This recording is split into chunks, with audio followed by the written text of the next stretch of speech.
ಇದೇ ನೀತಿ ವಿಚಾರಕ್ಕೆ ಸಂಬಂಧಪಟ್ಟಂತೆ ತೆಲಂಗಾಣದಲ್ಲೂ ಕೂಡ ಕಾಂಗ್ರೆಸ್ ಹಾಗೂ ಬಿಜೆಪಿ ಮಧ್ಯೆ ಬಡಿದಾಟ ಆಗಿದೆ. ದೊಣ್ಣೆ ಹಿಡಿದುಕೊಂಡು ಬಡಿದಾಡಿಕೊಂಡಿದ್ದಾರೆ ಉಭಯ ಪಕ್ಷದ ನಾಯಕರು. ಬಿಜೆಪಿ ಮತ್ತು ಕಾಂಗ್ರೆಸ್ ತೀವ್ರ ಮಟ್ಟದ ಪೈಪೋಟಿಗಳಿದೆ. ತೆಲಂಗಾಣದಲ್ಲೂ ಕೂಡ ದೊಣ್ಣೆ ಹಿಡಿದು ಬಡಿದಾಟ ಮಾಡಿಕೊಂಡಿದ್ದಾರೆ. ಹೈದರಾಬಾದ್ನ ಕಾಂಗ್ರೆಸ್ ಕಚೇರಿಯ ಬಳಿ ಭಾರೀ ಹೈ ಡ್ರಾಮಾ ನಡೆದಿದೆ. ನಮ್ಮ ಕರ್ನಾಟಕದಲ್ಲೂ ಕೂಡ ಕಾಂಗ್ರೆಸ್ ಕಚೇರಿಯ ಮೇಲೆ ಬಿಜೆಪಿ ಕಚೇರಿಯ ಮೇಲೆ ಕಾಂಗ್ರೆಸ್ನವರು ಮುತ್ತಿಗೆ ಯತ್ನ ಮಾಡಿದ್ರು. ಇಲ್ಲಿಯೂ ಕೂಡ ಜಟಾಪಟಿಗಳು ನಡೀತು, ಮೊಟ್ಟೆ ಎಸೆದ್ರು, ಅಲ್ಲಿಗೆ ತಣ್ಣಗಾಗಿದೆ ಅಂತ ಅಂದುಕೊಳ್ಳಬಹುದು ಇವತ್ತಿನ ಮಟ್ಟಿಗೆ. ಆದರೆ ತೆಲಂಗಾಣದಲ್ಲಿ ಒಂದು ಹೆಜ್ಜೆ ಮುಂದೆ ಹೋಗಿದೆ. ತೆಲಂಗಾಣದಲ್ಲಿ ಬಿಜೆಪಿಯವರು ಕಾಂಗ್ರೆಸ್ಸಿನವರು ಹೋರಾಟಕ್ಕೆ ಸೀಮಿತಗೊಳಿಸಿಲ್ಲ, ಬದಲಾಗಿ ಕೈ ಮಿಲಾಯಿಸಿದ್ದಾರೆ.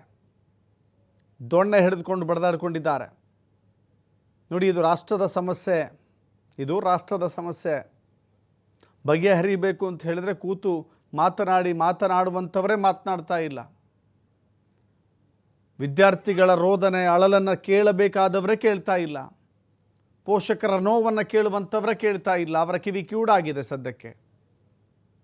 ಹೀಗಿರಬೇಕಾದ್ರೆ ತೆಲಂಗಾಣದಲ್ಲೋ, ತಮಿಳುನಾಡಿನಲ್ಲೋ, ಕರ್ನಾಟಕದಲ್ಲೋ, ಬೇರೆ ಬೇರೆ ರಾಜ್ಯಗಳಲ್ಲೋ ಹೊಡೆದಾಟ ಆದರೆ ಏನು ಪ್ರಯೋಜನ? ಆಯಾ ಪಕ್ಷದವರು ಇಲ್ಲಿ ಪಕ್ಷದ ಹಿತಾಸಕ್ತಿಯನ್ನು ಮರಿಬೇಕು. ಮಕ್ಕಳ ಹಿತಾಸಕ್ತಿ, ಪೋಷಕರ ಹಿತಾಸಕ್ತಿಯನ್ನು ಮೆರಿಬೇಕು. ಅದು ಬಿಟ್ಟು ಹೀಗೆ ರಸ್ತೆಯಲ್ಲಿ ಹೊಡೆದಾಡಿಕೊಂಡ್ರೆ ಪ್ರಯೋಜನ ಏನು? ನೋಡ್ತಾ ಇದ್ದೀರಿ, ಇದು ಆರಂಭ. ಈ ಆರಂಭ ಇದೆಯಲ್ಲ, ವೇಗ ಪಡೆದುಕೊಂಡ್ರೆ ಈ ಓಟಕ್ಕೆ ನಿಯಂತ್ರಣ ಹಾಕೋಕ್ಕೆ ಯಾರಿಂದಲೂ ಕೂಡ ಸಾಧ್ಯವಾಗೋದಿಲ್ಲ ಅನ್ನುವ ಸನ್ನಿವೇಶ ಎಲ್ಲ ಕಡೆಗಳಲ್ಲೂ ಸೃಷ್ಟಿಯಾಗ್ತಾ ಇದೆ, ತೆಲಂಗಾಣದಲ್ಲೂ ಕೂಡ.